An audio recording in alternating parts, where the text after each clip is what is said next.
Hello, my loves. Welcome back to Chemistry with Kismet Tarot. I'm Monica, and today's reading is aimed for the sign of Aquarius. Now, in the past on this channel, I have focused very specifically on rising sign messages, so giving a more narrowed area. However, over the last several months, as I have grown and really worked with my own natal chart, my own natal energies, I have come to understand that there are times where the energies in our chart come out significantly more, and we can have empty houses, and that energy is more prominent in our energetic field than any other energy. So, with that being said, I am going to kick off these readings focusing just on the energy of the zodiac sign itself and what the messages are. So these are actually a themed reading. And with this themed reading, we have 3 cards. These cards represent the archetypal energy that you are working with at this current moment in time. And then I wanted to do a play on the angels and demons on your shoulder, like we used to see when we were kids. And so we have the angel, and it actually represents your conscious influences regarding this archetypal phase that you're in. And then the demon energies represent those unconscious influences occurring within you during this archetypal phase. So I'm going to talk about these energies first, and then I'm going to go into some of the channeled energies and messages that I received for you guys in preparation. And then we're going to go ahead and do a spread. I have 6 different placements. We'll talk about those as we get into it. So the archetype that you're working with right now, Aquarius, is the wise one. And it says tradition and order. Now, this archetype represents an energy of acknowledgement of what came before. It's the person or the energy, the archetype that knows that there is wisdom that is hidden in the past. There's wisdom in honoring what came before. There's lessons that we don't have to necessarily learn in our life because those lessons are available to us out in the world. So this comes from the Citadel card, and it actually talks about the wise one as someone who is sitting at the hearth. So the hearth is the center, the heart of the home. And they're sitting at the hearth, and what they're doing is they're reading a book, and they're working with herbs, and they're working with flowers, and they're creating from those things.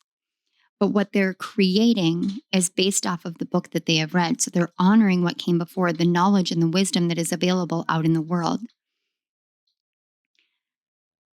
I find this fascinating because as Aquarian energy tends to normally go, it's more innovative. It's more in the focused area of advancement. We want to move forward out of where we have been in order to create what is new. But there is that saying that hindsight is 20/20. And so if we don't take a step back and look at what came before, we can't adequately move forward, because what we end up doing is perpetuating the same cycles and the same patterns and the same behaviors and the same traumas and the same wounds, the same wars and the same conflicts that we have been undergoing as a collective, as a whole, and individually for centuries, for eras. So Aquarius, right now, where your energy stands is you're in this place of understanding finally this, it's almost like it's a missing piece that is so obvious that sometimes you just can't see it. Now, the conscious influences, we have the 9 of Cups, and the angel is one of the just regular angels. It's the 68th angel, Habuaya. And that's not going to focus. Let's try this. There we go. It says, God, the kindest giver. Now, this angel is focused on healing. And in a big way, this is not just physical healing. It does mention preserving your health, curing diseases, but it's also psychosomatic healing. So psychosomatic healing, for those of you who don't know, psychosomatic illnesses are when your mental health is impacted by a situation, a circumstance, a lifestyle. It can be a number of things. And your mind and heart and emotions don't necessarily know how to ameliorate that within yourself.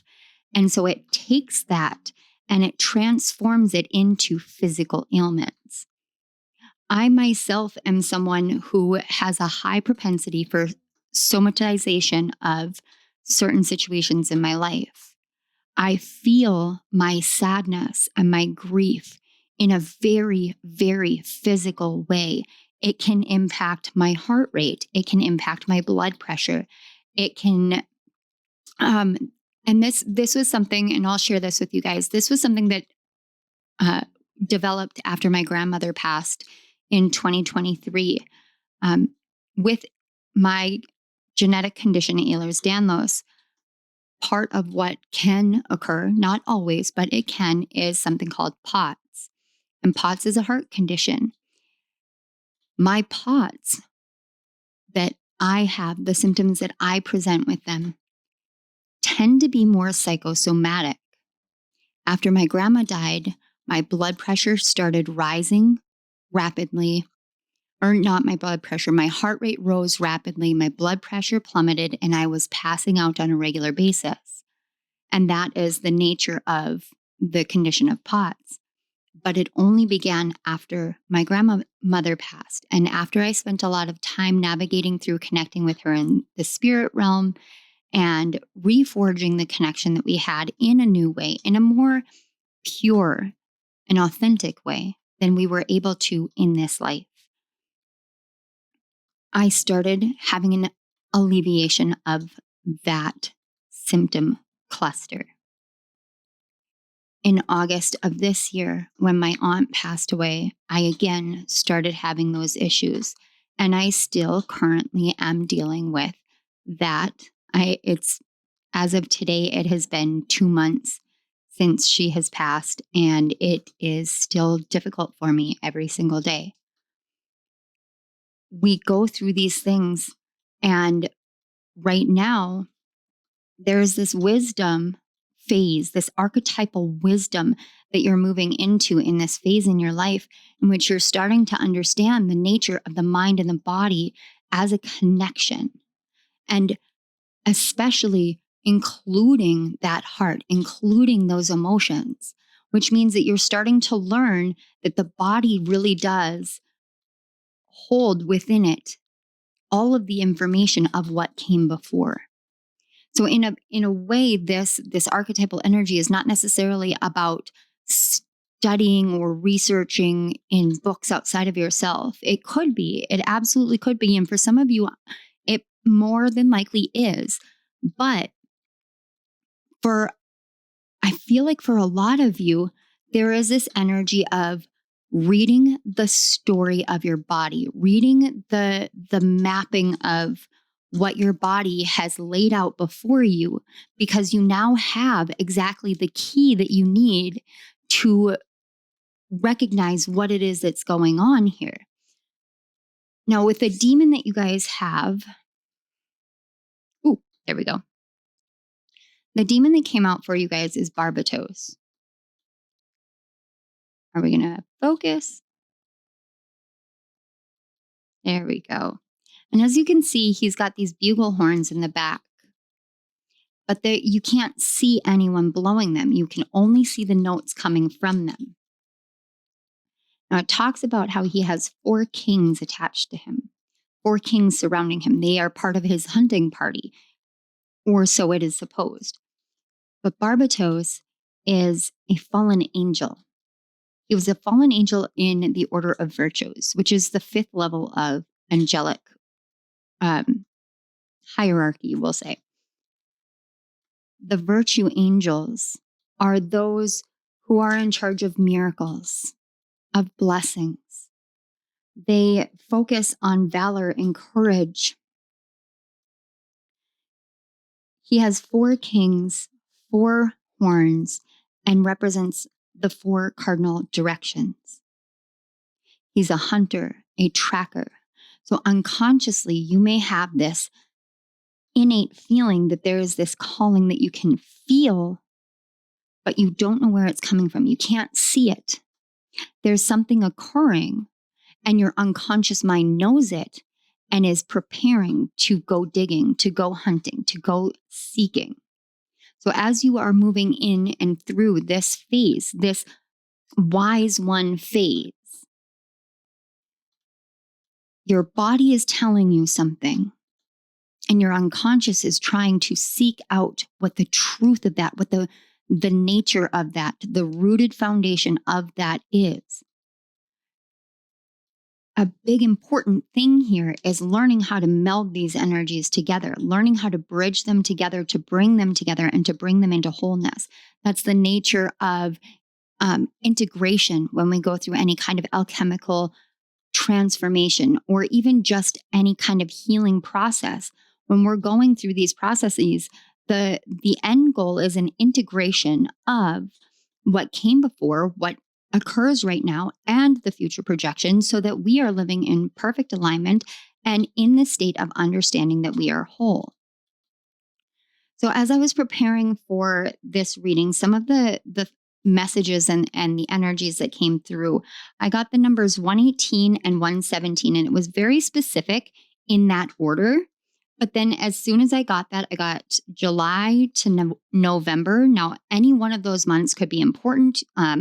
Cancer, Leo, Virgo, Libra, Scorpio, and Sagittarius. So that's like half the zodiac, starting from Cancerian energy. Anything within that in your natal chart might be hyper amplified right now. I know July through November runs a time frame where we're seeing a lot of planetary shifts and changes. This can have something to do with Saturn. I know Saturn and the World card did come forth as well, especially with the virtue cards.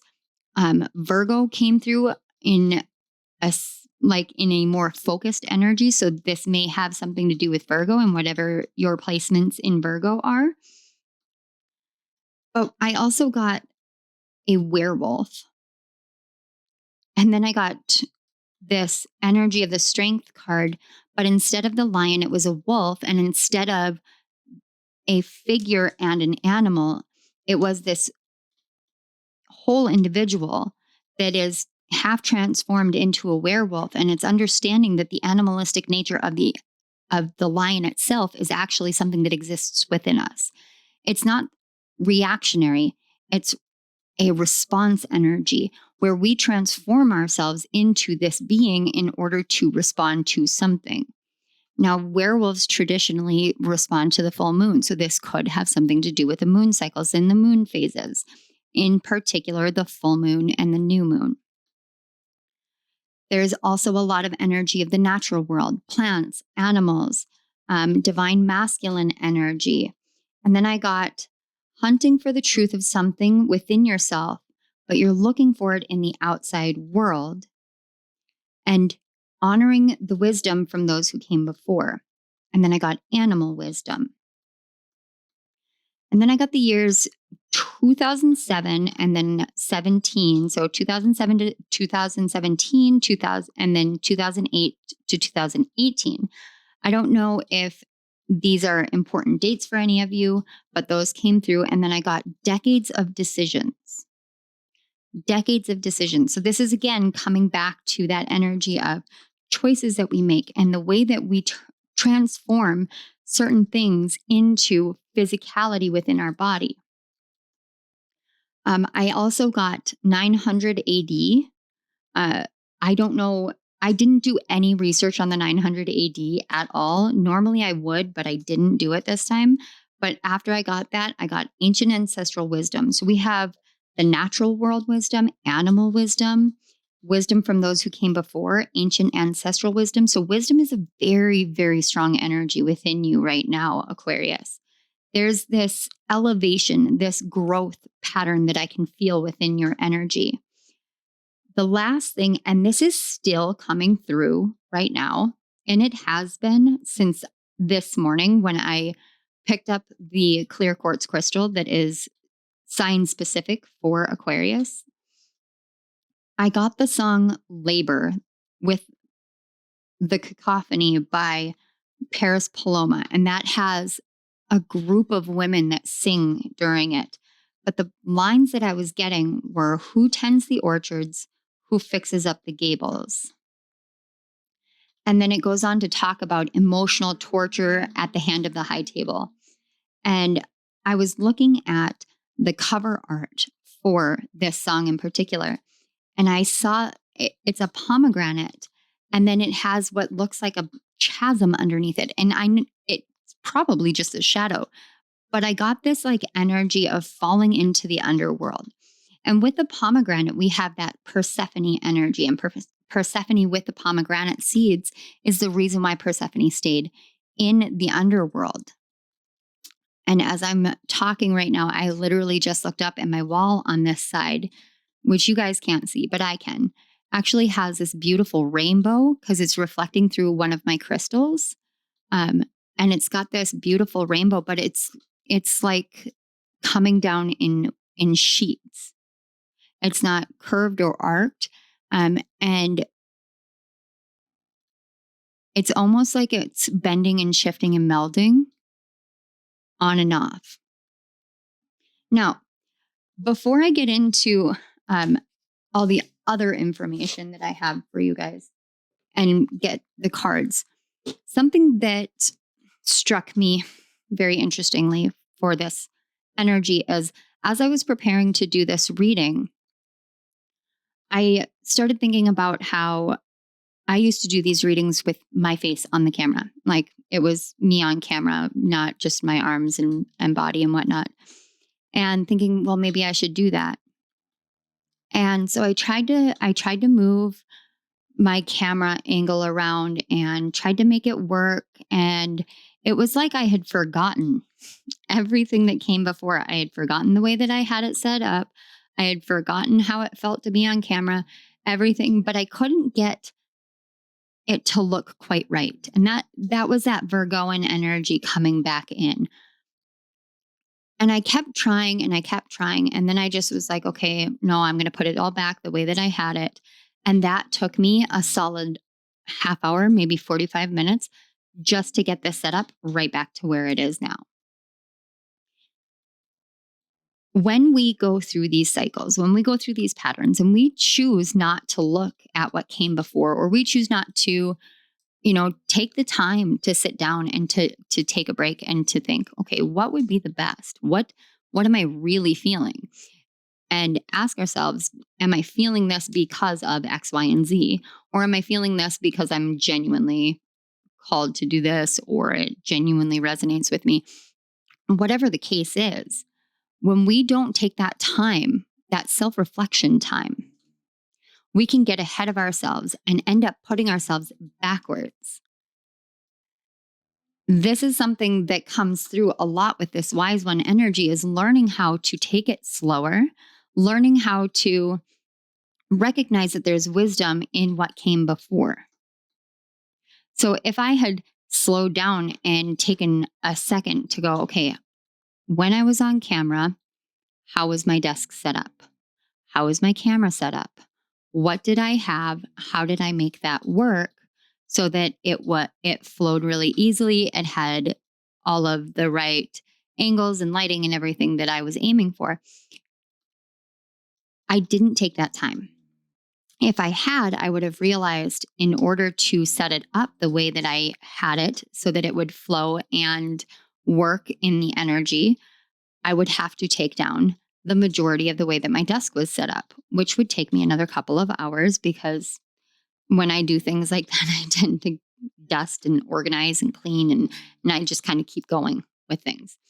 So I decided that this round of filming is just going to be on camera, or in this way, and I can set it up afterwards.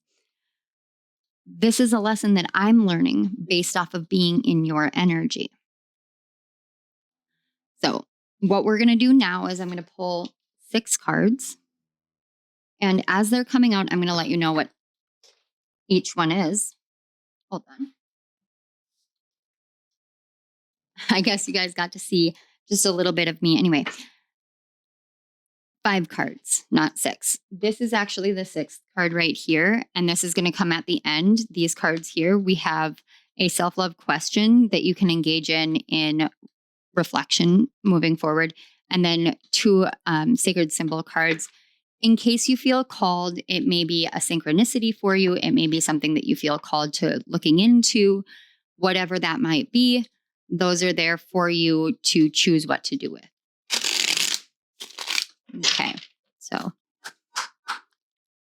the first one we're working with is what you don't see about this current archetypal phase, this wise one phase.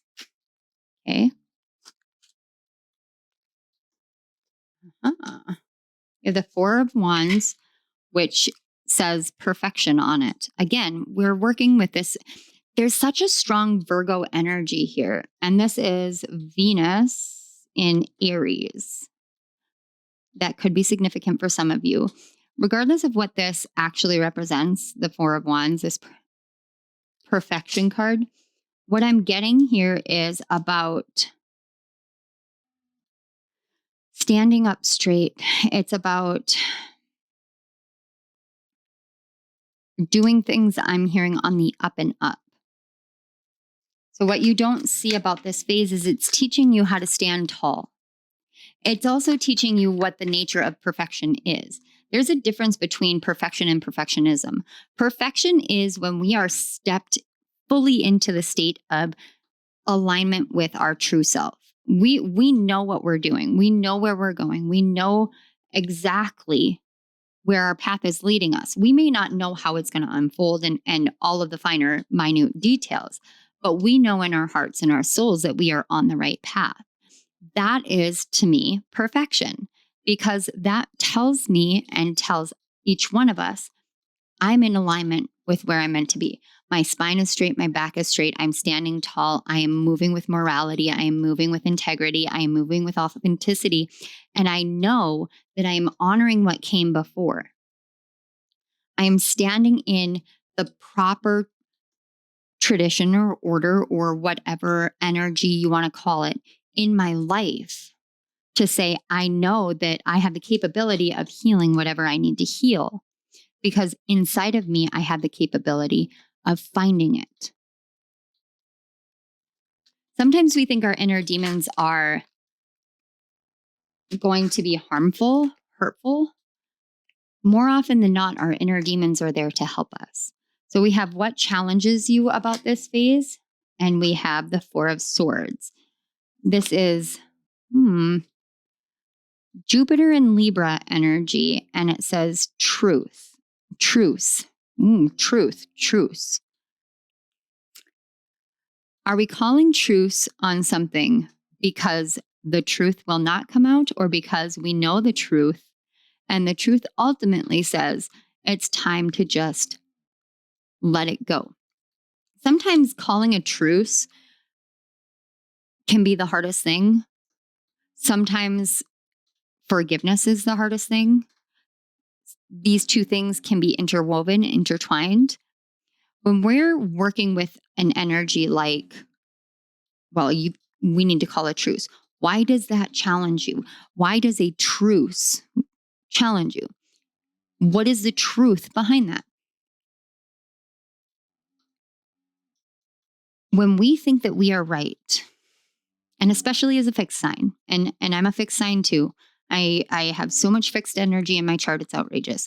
I'm very fixed in my energetics. Whether we are or are not right,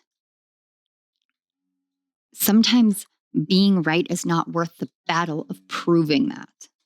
Sometimes we can say, you know what? I'm calling a truce here. I'm calling a timeout. I'm calling a quits on it. I don't want to argue. I don't want to fight. I don't want to battle. You have your opinion. You have your idea. I have mine. We are not seeing eye to eye and continuing forward in this way in this area means that we will not. So I'm going to be the bigger person. I'm going to step up and I'm going to say, I'm not doing this anymore. And what you're doing in a truce is setting a boundary.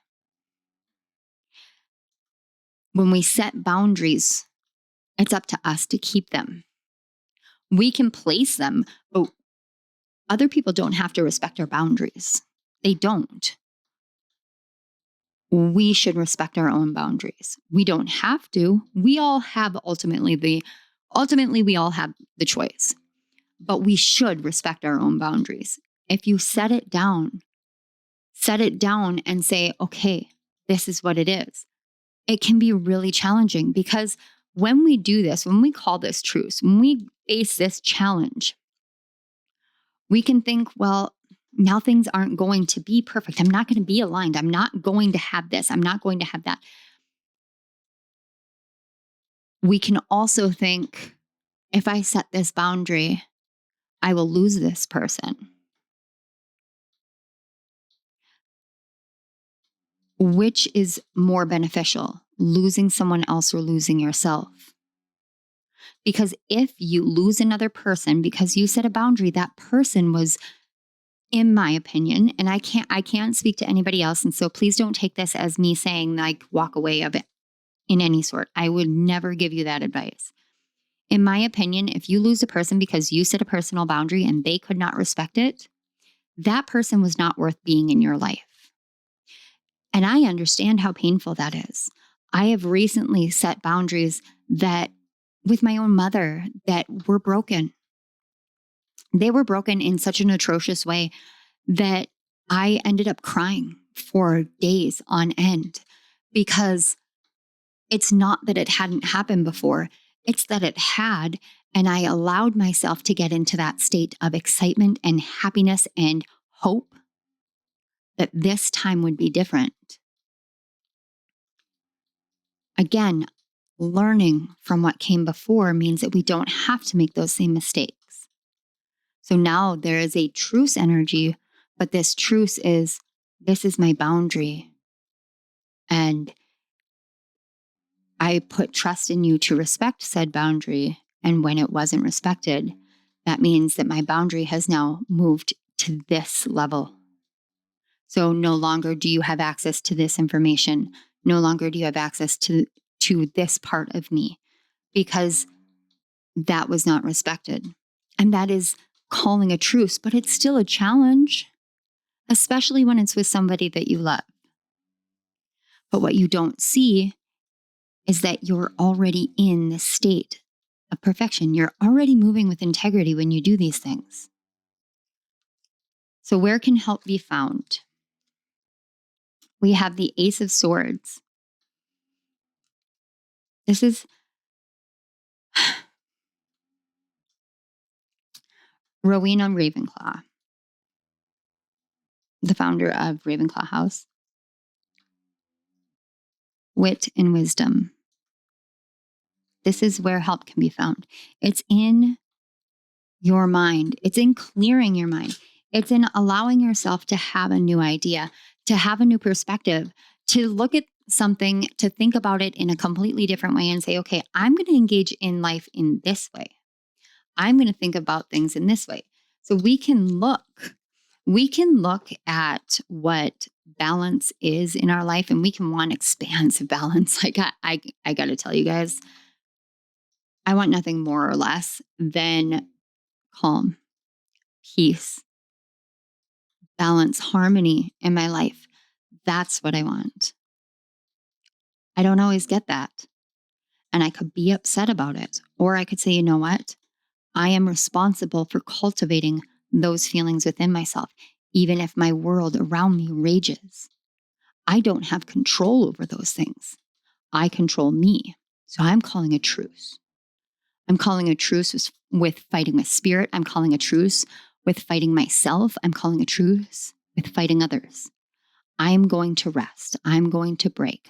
I'm going to give myself the opportunity to come back into wholeness within myself, to recognize that I have the ability to heal myself from the inside out And I have that wisdom within me because I have the capability of making the choice to clear my head and change my mind. And changing your mind that phrasing can actually elicit a lot of anxiety. Like, what do I need to change my mind about? I already made up my mind. Why would I need to change my mind? Am I making the wrong decision? I'm not saying that. I feel that anxiety energy, but I'm not saying any of that. Sometimes changing our mind is as simple as saying, you know what? I've been berating myself for years and I'm not going to do that anymore. I am going to consciously choose every single day to recognize when I fall into a pattern of self-deprecation, and I'm going to stop myself from doing that and instead replace that with thoughts of love, with thoughts of support.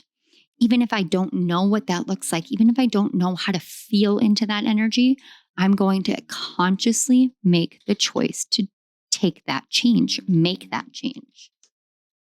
All right. So I want to get 2 more cards. The first one is helping you to connect with your higher self or your inner self. And the second one is connecting with your shadow.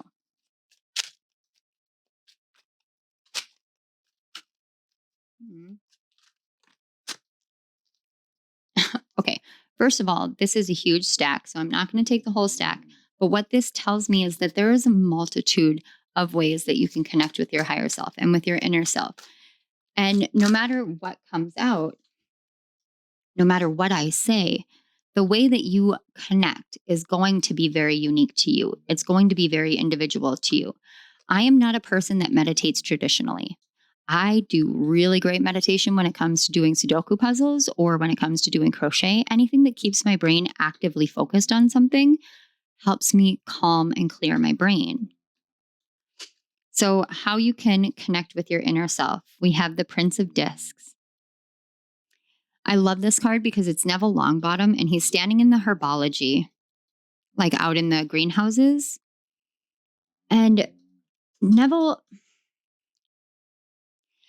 is like the boy who wasn't. You know, they call Harry Potter the boy who lived or the boy who was or whatever.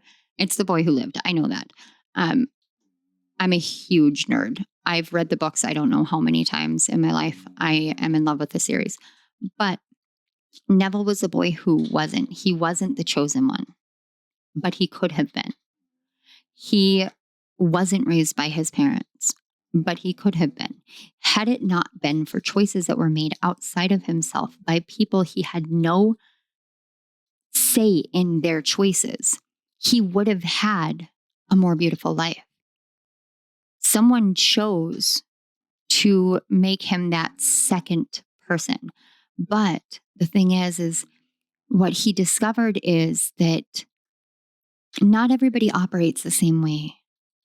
Not every manner of bravery comes through in fighting. Sometimes it comes through in knowledge.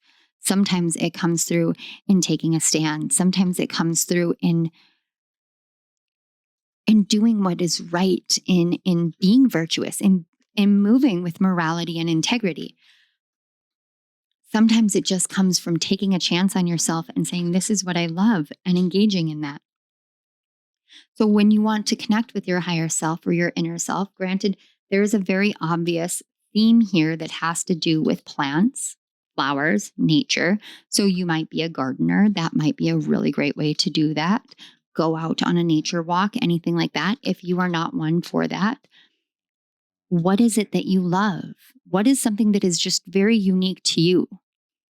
And thinking about it in terms of Neville, it really did make him stand out from his family. He wasn't magical in the traditional way. His magic came out when it came to saving his life or saving the people that he loved. But his wisdom in the things that fascinated him were always ever expanding. That is where you connect. What is that thing that you love and how can you expand it? So connecting with your shadow here. We have the 3 of Cups. And it says abundance, and that's Mercury and Cancer energy. Now, this right here is that energy of specificity. This is the Malfoy Manor. And they've got all of these white peacocks, very specific to white peacocks. I'm reading the book Roots and Ruins. Great book. Love the Sisters of Salt series. But they were talking about how at this particular home, I mean, oh my gosh, it's like whatever you would call Downton Abbey, manor house, something like that. I can't remember what it's called, but at this particular one, they have white peacocks, and in order to have the white peacocks, you have to crossbreed, and you have to have it, the genetics play out in a specific way. And they talk about how they actually slaughter the other peacocks that are born blue or any other color in order to preserve the look that they have. So your shadow is asking you to think about what you think of abundance as. Is abundance something very, very narrow, very specific, something that you have to have all the exact right ingredients for, and nothing else fits within that? Are you limiting your own abundance by not engaging completely with the emotionality of differences?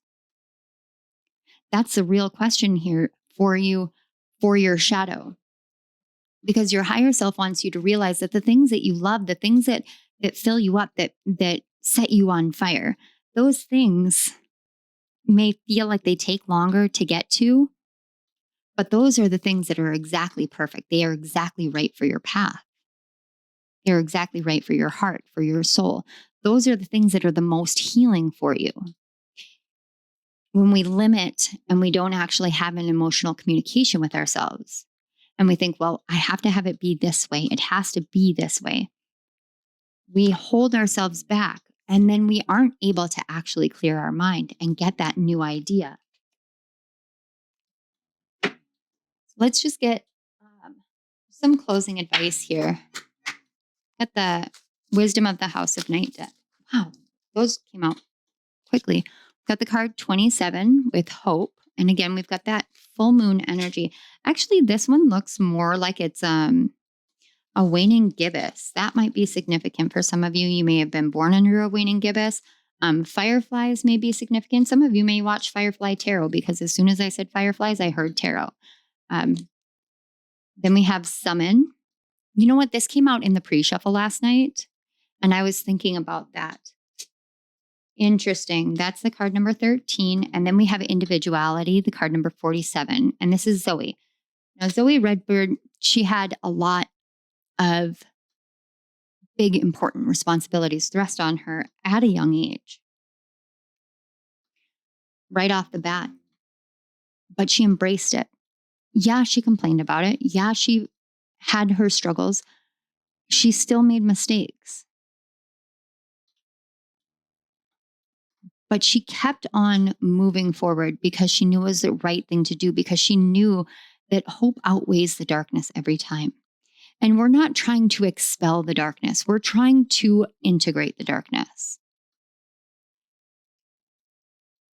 Sometimes when things are the darkest, we can't actually touch hope. It doesn't seem like it exists. How am I supposed to hope when XYZ? For me, I've gone through these phases in my life in which I've had this bright hope about the way that my life was going to be. My dad was a degenerate alcoholic, finally got clean and sober when I was a kid. And I had this hope of this perfect family, of family dinners, and of my mom and my dad being happy and laughing, and all those things that you see on sitcoms on TV. I had such high hopes for that. And just barely more than 2 weeks later, he died. And that became a theme because I convinced myself that that was my theme in life, is that every time I hope, that hope is going to be taken away. that hope is going to be stripped from me. Without realizing it, I started summoning that into my life. I started summoning dashed hopes and dashed dreams until I realized that that's what I was doing. And I made a conscious choice to start summoning differently, to summon hope back into my heart, to summon chance, to summon my own magic. When you reconnect with your own hope, you also reconnect with your own magic. And your magic, this is that natural Aquarian energy, that individuality, that uniqueness of being. This is about you recognizing that no matter what came before, you have the ability to heal everything that holds back all of the things that your life is meant to become. It's a challenge to set things aside. It's a challenge to put things down when you want to fight so bad. You do. You want to fight. You don't want to fight, but you do want to fight, kind of thing. And it can be a challenge. But if you allow it, if you open yourself to it, your guides, your ancestors, spirit would show you just how perfect you already are. You don't need to break yourself down and fight with others, even if it might feel like you do. Let's get your symbols. All right. Yep. Makes sense. This is why there is that truce card. We have jealousy, the card 23. And we've got the evil eye here. So you may be dealing with somebody who is jealous. And then we have growth with the card 15. And we've got a spiral here. So I'm not divining these cards any further than what I am saying here. Sorry about the audio, guys. I'm not divining those cards. Those are for you to look into if you want to do any kind of research into them. And finally, we have the self-love question. Who is most similar to me and what do I wish I could change about them? See, this is challenging you to think about your own individuality and where your individuality comes in comparison to somebody who is similar to you. It's also asking you to think about others. If there is someone similar to you and you would want to change something about them, does that mean that you want to change something about yourself? Do you want to change them to become more like you or less like you? You know, I wasn't going to divine that card, but Spirit came through. All right. Aquarius, this is what I have for you guys. I truly hope that this archetypal phase, this wise one phase, brings to you fulfillment, enjoyment, pleasure, happiness, hope, that you feel your magic, your uniqueness, and that your life begins to show to you, or you begin to see just how healed you are, mind, body, and soul, as you move forward every single day. I want to say thank you guys so much for being here. Thank you to your guides, to my guides, to the Great Spirit, to the cosmic energies flowing through, teaching us, guiding us, leading us, and joining us here today. Thank you to the ancestors for your love and your support, your wisdom, your resilience, and for laying the foundation for us to exist. Thank you. All right, my loves, I am going to leave you here and I will see you at my next reading. Bye.